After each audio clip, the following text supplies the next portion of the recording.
नमस्कार, कंज्यूमर अड्डा में आपका स्वागत है। आपके साथ मैं हूं विपिन भट्ट और आज है कुछ अलग तरीके का शो, क्योंकि आज हम बात करेंगे थोड़ी सैर सपाटे की, घूमने फिरने की। समर वेकेशन बेस्ट डेस्टिनेशन, आपकी गर्मियों की छुट्टियों का प्लान आज हम करेंगे यहां पर तैयार। और गर्मियों की छुट्टियां वैसे ज्यादा दूर है नहीं, गर्मियां ही इनफैक्ट आ गई हैं, लेकिन बहुत सारे बच्चों के अभी एग्जाम्स चल रहे हैं और उसके बाद घूमना फिरना शुरू होगा।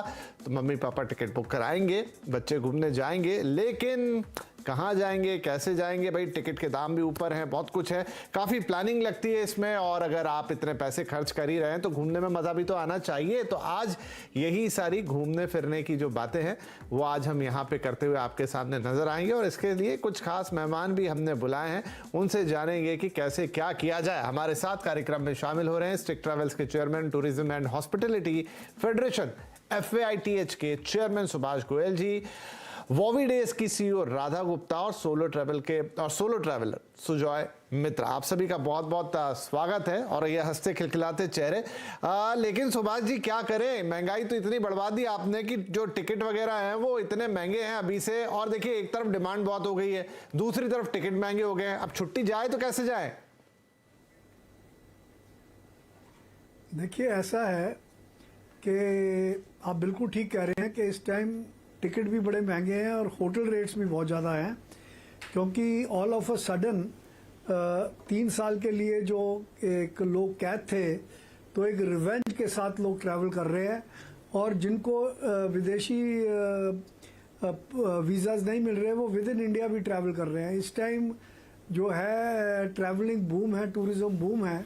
इसलिए बहुत ज़रूरी है आपके दर्शकों के लिए कि जो भी समर वेकेशंस की प्लानिंग कर रहे हैं, जितने एडवांस में आप बुकिंग करेंगे उतनी सस्ती मिलेगी।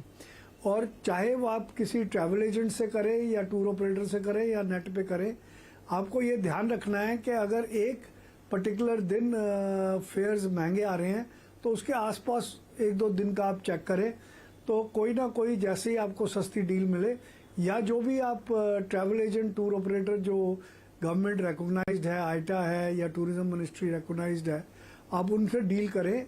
तो उनको आप बता दें कि भाई जैसे ही कोई फेयर सस्ता आता है नेट पे, वो आपके लिए होल्ड कर ले। तो एक तो ये है कि जितनी एडवांस प्लानिंग करेंगे उतना आपको टिकट्स सस्ते मिलेंगे और होटल रेट्स भी अच्छे मिल जाएंगे।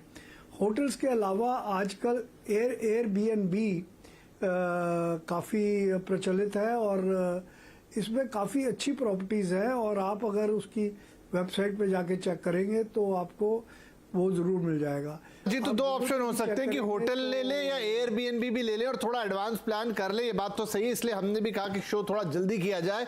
राधा जी, मुझे ये बताएं कि देखिए, डेस्टिनेशंस पे तो हम आते हैं, आप लोग बताएंगे ही हमें बहुत सारे अच्छे अच्छे डेस्टिनेशन, लेकिन पूरी प्लानिंग की तैयारी कैसे शुरुआत की जाए? मैं देखता हूं बहुत सारे लोग, इनफैक्ट मैं अपना ही नाम ले लूं, कि जब आप शुरू करते हैं तो कुछ क्लैरिटी नहीं होती, कहां जाएं, कैसे जाएं। ऐसे तो पूरा देश और पूरी दुनिया पड़ी है, लेकिन जाना कहां है वो कैसे डिसाइड करें टूर के हिसाब से? और फिर अपनी जेब में तो आना ही चाहिए।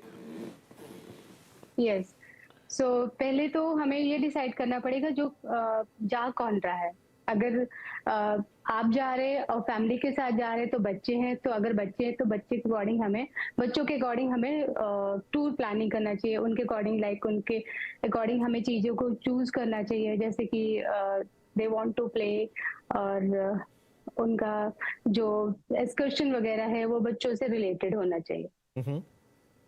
तो फॉर एग्जाम्पल, अगर हॉलीडेज चल रहे हैं तो हॉलीडेज होते हैं तो बच्चों के लिए ही होते हैं, तो हमें ऐसे चूज करना चाहिए गर्मियों में जहाँ पे ठंडी जगह हो। फॉर एग्जाम्पल कश्मीर ले सकते हैं हम लोग, हिमाचल ले सकते हैं, और डोमेस्टिक पार्ट में आप 7 सिस्टर्स भी ले सकते हैं, जहाँ पे हम अपने कंट्री को भी कनेक्ट करते हैं। कि उनको, बहुत लोगों को पता ही नहीं कि 7 सिस्टर्स है कहाँ, वो it is a part of our country, है ना। तो हम बच्चों को भी वहां पे ले जाके, और वहां पे जो भी लाइक कश्मीर में है टुलिप हो गया, टुलिप गार्डन है, so they can see the nature. And और 7 सिस्टर्स में भी है। चूंकि कौन घूमने जा रहा है, क्या सोलो ट्रैवलर हैं, क्या हस्बैंड वाइफ हैं सिर्फ, या फिर बच्चे हैं घर में, तो अकॉर्डिंगली आप जगहों का थोड़ा चुनाव करें। और चूंकि अब गर्मियों के दिन रहेंगे तो थोड़ा जो अपर पार्ट ऑफ इंडिया है, जो थोड़ा पहाड़ों की तरफ है, उस तरफ जाना ज्यादा बेहतर होगा, राइट। तो ये एक सिलेक्शन क्राइटेरिया हो सकता है।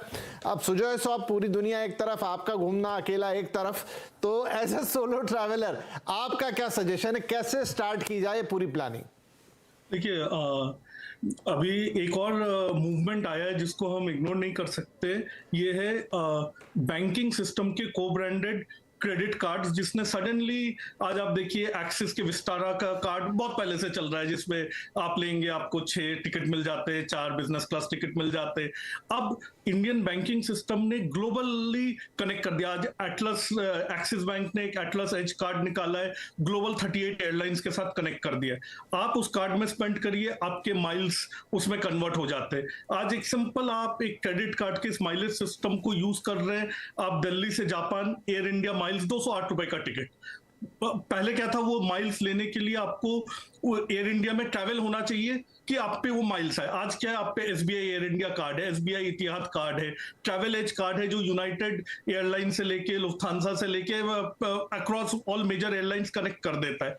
नॉट ओनली दिस, आप ट्रैवल का अपना रेगुलर खर्चा जो कर रहे हैं, आप रेंट पे कर रहे हैं ऑनलाइन, वो तक आपके होटल के क्रेडिट्स में चेंज हो जाता है। अब ये कार्ड्स के मैरियट में चेंज हो गए। सो ये जो एक सिस्टम था, जो मैं कहता हूँ, जो यूएस मार्केट काफी ज्यादा मैच्योर था इसमें, जिसमें आपके डेली एक्सपेंस एयरलाइन होटल में कन्वर्ट हो गया है। आज अगर लास्ट 1-1.5 साल में देखे, पोस्ट कोविड इंडियन मार्केट भी उस पर आया है, प्लस एक्सिलरेटेड आ गए कि जैसे आज एचडीएफसी का एक स्मार्ट बाई पोर्टल है, आप एचडीएफसी के क्रेडिट कार्ड से स्मार्ट बाई में खर्चा करिए, आपको 10 टाइम्स माइल्स मिल जाता है उसमें, और वो as it is as good as money है।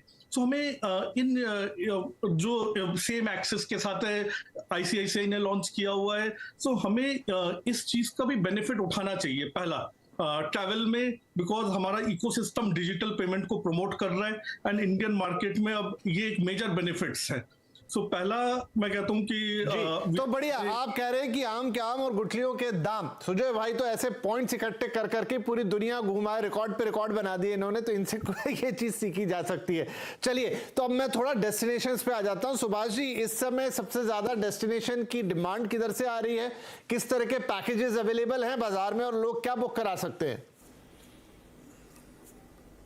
देखिए, डोमेस्टिक जो है समर वेकेशंस के लिए आपका कश्मीर तो है ही, लद्दाख लेह, और साथ में ही अरुणाचल, मेघालय, जितने भी नॉर्थ ईस्ट स्टेट्स हैं, इनकी बहुत ज़्यादा डिमांड है।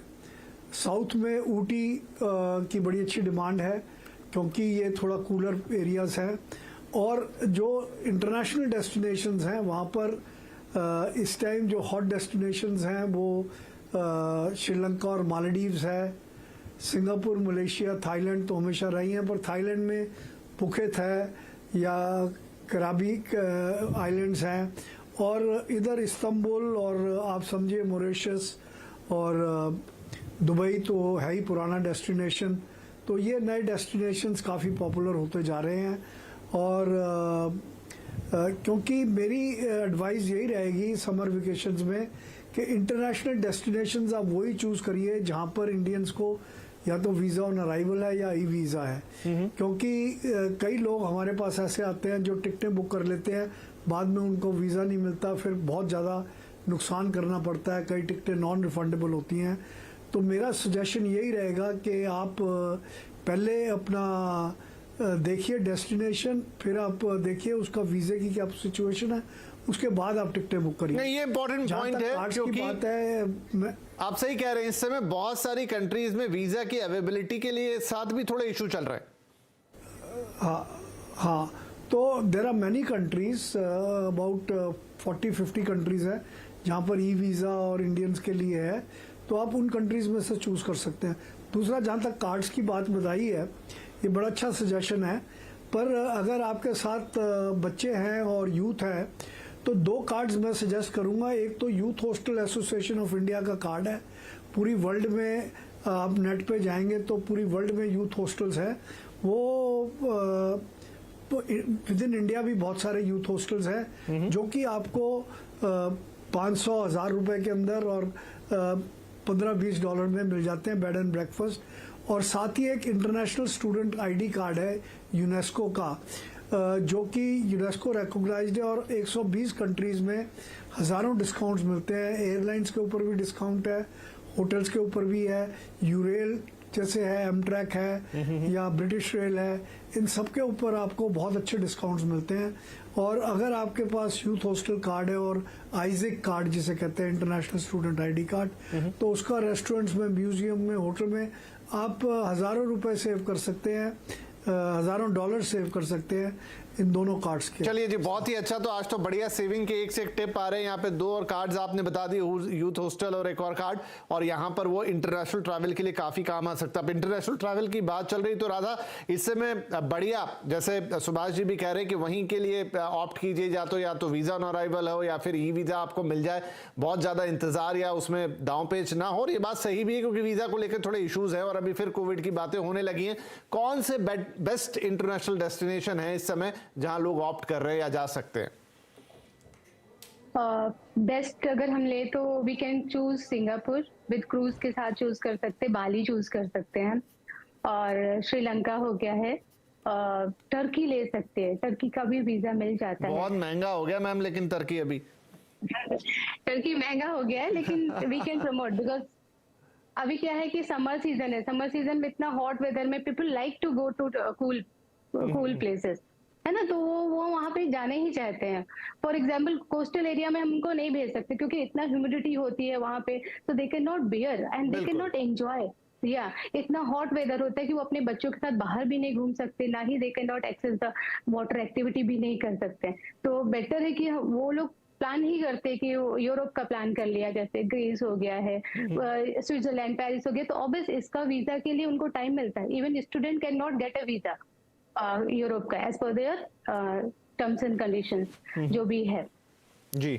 सो ठीक है, ये डेस्टिनेशन है जो आपने बताया और इम्पोर्टेंट है, सही बात है। आप गलत डेस्टिनेशन चुन लेंगे तो गर्मियों के लिहाज से बहुत कुछ देखना। अब दुबई एक अच्छा डेस्टिनेशन है, लेकिन हाँ, मौसम इतना गर्म हो जाता है कि फिर घूमना फिरना थोड़ा मुश्किल पड़ता है। सिंगापुर का नाम ले रहे हैं, बाली का नाम ले रहे हैं। सुजॉय, आप हमेशा हट के कुछ डेस्टिनेशंस बताते हैं, आपकी क्या राय है? देखिए, डेस्टिनेशंस में अगर हम यूरोप में आए तो आज की डेट में 4 ऑप्शन छोड़ के पॉसिबली नहीं है, क्योंकि वीजा अवेलेबल ही नहीं है। एक अकेला ग्रीस वीजा दे रहा है, स्पेन दे रहा है, स्विट्जरलैंड दे रहा है, और स्कैंडिनेवियन में स्वीडन दे रहा है। इसको छोड़ के कोई कंट्री आपको वीजा नहीं दे रहा है आज के डेट में। 3-3 महीने का अपॉइंटमेंट स्लॉट है, तो वो इम्पॉसिबल है। तो कहीं ना कहीं ये डेस्टिनेशंस आ गए। मैं कह रहा हूँ, हमें अगर किसी से सीखना है, आप वियतनाम देखिए, एक ऐसा कंट्री जहां पे बिजनेस ट्रैवलर को छोड़ के कोई नहीं जाता था 4 साल पहले, और इंडियंस कहते थे कि इवन नॉन वेजिटेरियन इंडियंस कहते थे वियतनाम में खाने की दिक्कत है। सडनली वियतनाम में आज के डेट में भी आप जाएंगे, कल का फ्लाइट देखिए 8,000, कलकत्ता से 6,000 में वियतनाम के फ्लाइट्स हैं। तो वियतनाम एज अ डेस्टिनेशन ने पूरा मार्केट का इकोसिस्टम चेंज कर दिया है। They have beaches like Thailand, Danang में, मेट्रो सिटी से लेके हेलोंग बे से, and price point of view आज जैसे बुकिंग बढ़ते जा रहे हैं, सिंगापुर, बाली, क्योंकि बाली डबल डेस्टिनेशन आ रहा है, 2 फ्लाइट पे जाना पड़ता है, उसके प्राइसेस बढ़ रहे हैं। वियतनाम ने 9-10 हजार के रेंज में अभी भी फ्लाइट्स रखे हुए इंटरनेशनल, वीजा 3 दिन में सिंपल कर दिया है। सो हाँ, वियतनाम एक सेक्टर है। किसी को अगर अलग से एक्सपेरिमेंटल जाना है तो जीजू आइलैंड इन साउथ कोरिया, जो एक ब्यूटीफुल वॉल्केनिक आइलैंड है, सब वहां से आप थोड़ा आगे जाइए, there is a Yap island, मैं कहता हूँ, मतलब वहां आज भी वो ट्राइबल एरिया लोग रहते हैं जो एक स्टोन करेंसी में डील करते हैं, एंड वो साउथ कोरिया से 3 घंटा आगे फ्लाइट में। तो ये ऑफ ट्रैक डेस्टिनेशन हमेशा ओपन है ट्रैवल करने के लिए। ये पीक टाइम है मसाई मारा का, द ग्रेट माइग्रेशन का, अभी तो नहीं, 2 महीने बाद शुरू होने वाला है। विक्टोरिया फॉल्स इन केनिया, तो अफ्रीका के भी कुछ कंट्रीज है जो अनएक्सप्लोर्ड है, जो इस भीड़ भाड़ के टूरिज्म से काफी अलग है। Mountain gorilla trekking in Dominican Congo, Rwanda, Uganda, silverback mountain gorilla सिर्फ इन 3 कंट्रीज में मिलते हैं। तो ये ऑफ ट्रैक डेस्टिनेशंस है, क्लोज टू नेचर है, और जहां अभी ये भीड़ नहीं गया हुआ है। चलिए बढ़िया है। तो मनसाई मारा और इस तरह के डेस्टिनेशंस जो, और साथ में वियतनाम का नाम, हाँ जो वीजास की प्रॉब्लम है वो इनफैक्ट है, तो सोच समझ के इस हिसाब से आप अपना काम कीजिएगा। हमारे तीनों गेस्ट कह रहे हैं कि वीजा के मामले में थोड़ा आपको कॉशियस रहना है। तो चलिए एक छोटा सा ब्रेक लेते हैं। ब्रेक के बाद थोड़ा इतनी दिक्कत है अगर वीजा की, तो जरा अपने देश में कुछ और ऑप्शंस खोजने की कोशिश करते हैं। बहुत सारी चीजें हैं, मौसम भी ठीक ही है, अभी उतनी गर्मी नहीं आई है, लेकिन गर्मी के लिहाज से भी बहुत बहुत अच्छी जगह है देश के अंदर। तो वहां क्या और ऑप्शन हो सकते हैं और कैसे आप अपने इस बार के समर वेकेशन को शानदार बना सकते हैं, क्योंकि लंबे अरसे के बाद ये मौका सबको मिल रहा है। तो कुछ और बढ़िया टिप्स और डेस्टिनेशंस छोटे से ब्रेक के बाद।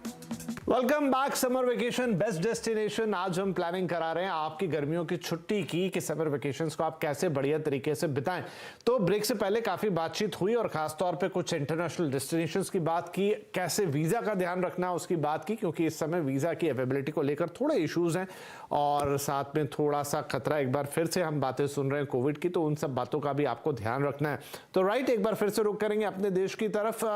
सुजय, इनलैंड अगर भारत में घूमना है, कुछ डेस्टिनेशंस हमारे बाकी के दोनों एक्सपर्ट्स ने बताए, आपकी क्या राय होगी? हम क्या और थोड़े अलग हटके कुछ डेस्टिनेशंस अगर देखना चाहें तो?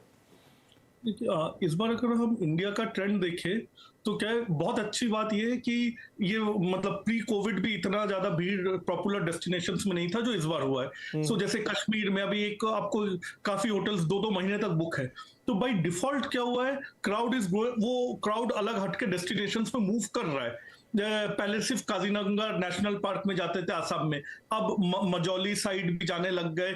अच्छा, और ये जो इंडिया में अच्छा हुआ, ये जो वो स्मॉल एयरक्राफ्ट ने कनेक्ट करना शुरू कर दिया है, जैसे बिटवीन नॉर्थ ईस्ट सारे रिमोट एरियाज को, जो पहले 6-6 घंटे बाई रोड लगते थे, 5-5 घंटे बाई रोड लगते थे, अब वो सेमी चार्टेड प्लेन्स जो ऑनलाइन बुक हो जाते हैं 1200-1500 रुपए में कनेक्ट करने लग गए। तो ये एक इंडियन एविएशन सेक्टर के लिए लोकल रीजनल कनेक्टिविटी अच्छा है, जिसने इन रिमोट प्लेसेस को एसेस करवाया है। सो अभी क्या है, अलग हटके डेस्टिनेशंस पे एक मैं हमेशा आपके सोर्स से बोलना चाहता हूँ कि लक्षद्वीप आइलैंड बहुत अच्छा डेस्टिनेशन है इंडिया का। गवर्नमेंट पॉलिटिक्स में बंद हुआ पड़ा हुआ है, उस आइलैंड को करिए, it's a beautiful destination for India.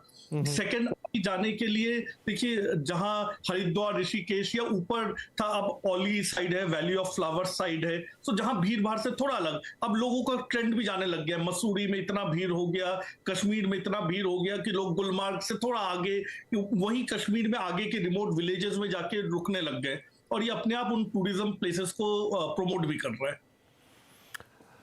Right, तो चलिए ये है इनलैंड टिप्स। राधा, इसमें आप कुछ जोड़ेंगी? आपने कुछ एक बताया, लेकिन मैं चाह रहा हूँ कुछ हटके डेस्टिनेशंस हो थोड़ा। क्या हम किसी विलेज टूर पे जा सकते हैं? क्या कोई इस तरह के काम कर सकते हैं? कोई छोटे ट्रिप्स बना सकते हैं? जैसे आप जरूरी नहीं कि बहुत लंबा टिपिकल स्टैंडर्ड ट्रिप बनाया जाए, एक छोटा मोटा नियर बाय प्लेसेस का 2-3 दिन का, जिसमें ट्रैकिंग हो गई, छोटा मोटा घूमना हो गया। यस, पहली बात तो मैं एक मैसेज देना चाहूंगी सारे पेरेंट्स को कि इंडिया से अच्छा कोई भी डेस्टिनेशन नहीं है आउट ऑफ कंट्री जी। ओके, हम अपने बच्चों को मतलब जैसे कि छोटे छोटे विलेज टूर करवा सकते हैं, क्योंकि हम लोग अगर फॉर्मर्स को भी इन्वॉल्व करते हैं अगर टूरिज्म में तो अच्छा होगा। क्योंकि आपने देखा होगा बाली में पैडी टूर होता है, जहाँ पे राइस फील्ड को दिखाया जाता है। ठीक है, जहाँ हमारा जो कंट्री है वो एग्रीकल्चर कंट्री है, हम अपने मतलब जो बच्चे होते हैं उनको हम दिखा सकते हैं कि देखो ये टुलिप गार्डन है और या तो पैडी फील्ड है। अब बाली स्विंग ले लीजिए, बाली स्विंग क्या है, एक गार्डन में या बड़े से फॉरेस्ट में बाली स्विंग है। तो हम जो फार्मर्स है हमारे कंट्री में उनको एजुकेट कर सकते हैं, तो वो खेती करने के अलावा वो लोग टूरिज्म भी स्टार्ट कर सकते हैं। जैसे कि स्कूल स्टूडेंट्स को ले लिया, वो उनका ग्रुप चला गया, या तो पेरेंट्स छोटे छोटे जो विलेज हम लोग नानी नाना के यहाँ जाते थे जैसे, तो वो उनको दिखाया या उनसे थोड़ी सी सीडिंग करवा के और पेड़ों को कैसे उगाते थोड़ा सा एजुकेट करके, तो they will also enjoy for a short time 2-3 days के लिए जा सकते हैं। अदरवाइज हम उनको जैसे कि फॉर एग्जांपल स्पीति वैली दिखा सकते हैं। और मैंने आपको बोला कि जो नॉर्थ ईस्ट प्लेस है हमारे इंडिया में, जहाँ पे 7 सिस्टर्स जो बोलते हैं, 7 सिस्टर एक अलग है पार्ट जो हम लोग कनेक्ट कर सकते हैं अपने बच्चों को दिखा के, या अपने पेरेंट्स उनको ले जाके वो पूरा एक्सप्लोर करवा सकते हैं। मेघालय एक्सप्लोर करवा सकते हैं, चेरापूंजी हो गया और दार्जिलिंग हो गया, सिक्किम हो गया, और आप स्पीति वैली ले लीजिए, स्पीति वैली हो गया, लेह हो गया। लेह में भी इतना फ्रीजिंग में भी कुछ हॉट स्प्रिंग्स होते हैं, वो दिखा सकते हैं। And there so many places, जैसे कि जो नेशनल पार्क दिखा सकते हैं, जहाँ पे सफारी हो गया, या they can do jeep safari, and Ranthambore हो गया। एंड उत्तराखंड में they can, because summer season चल रहा है, तो they can go to any national park, क्योंकि वहाँ पे कूल ही रहता है वेदर। जी ठीक है जी, तो एट लास्ट कंक्लूड करेंगे। सुभाष जी, आपकी क्या टिप रहेगी, कैसे बढ़िया वेकेशन इस बार के प्लान किए? डेस्टिनेशंस की हमने बात कर ली, किस तरीके से एयरलाइंस और होटल्स देखने हैं उसकी बात कर ली, कुछ और चीज़ें जहां पर ध्यान रखना भी ज़रूरी है, और अगर हमारे दर्शक थोड़ा और उसे किफ़ायती बना पाएँ, थोड़ा और पैसा बचा पाए और टूर में भी मज़ा आए। देखिए, हमारे इंडिया में तो बहुत सारे डेस्टिनेशंस हैं। इंडिया के आसपास भी जितनी सेंट्रल एशिया की कंट्रीज हैं, एक तो वहाँ पर होटल्स वगैरह बड़े सस्ते हैं, और फ्लाइंग टाइम भी 3 घंटे 4 घंटे, जैसे ताशकंद हुआ या जॉर्जिया हुआ या पोलैंड हुआ, ये सारी कंट्रीज हैं। पोलैंड के लिए तो शायद सेंजन वीज़ा कई कंट्रीज दे रही हैं टूरिज्म पर्पस के लिए। जैसे अगर आप स्पेन के थ्रू लेंगे या स्विट्जरलैंड के थ्रू लेंगे, और एक बार आपको मिल जाता है, तो एक रिवर क्रूज है यूरोप में जो चलता है म्यूनिक से, वो कोई 100 यूरोज, 100 to 125 यूरोज पर हेड पर डे में breakfast, lunch, dinner with hard drinks available है, और बिल्कुल 5 स्टार अकोमोडेशन है। पर इन सब के लिए आपको अपने एजेंट्स के थ्रू एडवांस बुकिंग करनी पड़ेगी, क्योंकि समर सीजन में सारे रिवर क्रूजेस वगैरह एडवांस में फुल हो जाते हैं। अब 100 यूरोज पर हेड पर डे में आपको सब कुछ मिल जाए जी। तो एल रोजा रिवर क्रूज है, बहुत ब्यूटीफुल क्रूज है, और आप उसमें दिन में पूरे शहर शिप में बैठे बैठे देख सकते हैं। तो इसी तरीके से आप अफ्रीका में ये बात कर रहे थे, इथोपिया है जी। जो सारे साल कूल रहती है। It is the birth place of human civilization, जो चलिए, तो मतलब आप कह रहे हैं कि थोड़ा रिवर क्रूज और इस तरह से, क्योंकि मेरा समय समाप्त हो रहा है गोयल साहब, इसलिए माफी चाहूंगा, बीच में बोल रहा हूं, लेकिन फिर भी आज की जितनी टिप्स आई आई थिंक बहुत इंपॉर्टेंट है। डेस्टिनेशन तो हमने लगातार चला है हमारे स्क्रीन पर, और टूर पैकेजेस आपके सामने ऑनलाइन भी मिल जाते हैं, ढूंढने में कोई परेशानी नहीं है। लेकिन कैसे प्लान करें, कैसे देखें, कैसे पैसे का मैक्सिमम यूज करें, होटल कैसे चूज करें, एयरलाइन का टिकट में क्या कर सकते हैं, कार्ड्स का फायदा कैसे उठा सकते हैं, और साथ में अगर आप एक शहर जाएं उसकी जगह जो रिवर क्रूजिंग की अभी वो कह रहे थे 100 यूरोज में सब कुछ खाना पीना, और साथ में सारे शहर आराम से बैठ के देखिए एक 5 स्टार लग्जरी क्रूज में। तो ये वो इंपॉर्टेंट छोटी छोटी चीजें जिनका अगर आप ध्यान रखें तो अपने आप इन डेस्टिनेशंस को, इन समर वेकेशंस को बढ़िया बना सकते हैं, चाहे आप भारत में घूम रहे हैं या भारत के बाहर। तो बहुत ही शुक्रिया आप तीनों मेहमानों का, बड़ा मजा आया बात करके। Happy travelling to all of दोस्त जिन्होंने हमारा कार्यक्रम देखा, बहुत शुक्रिया, नमस्कार।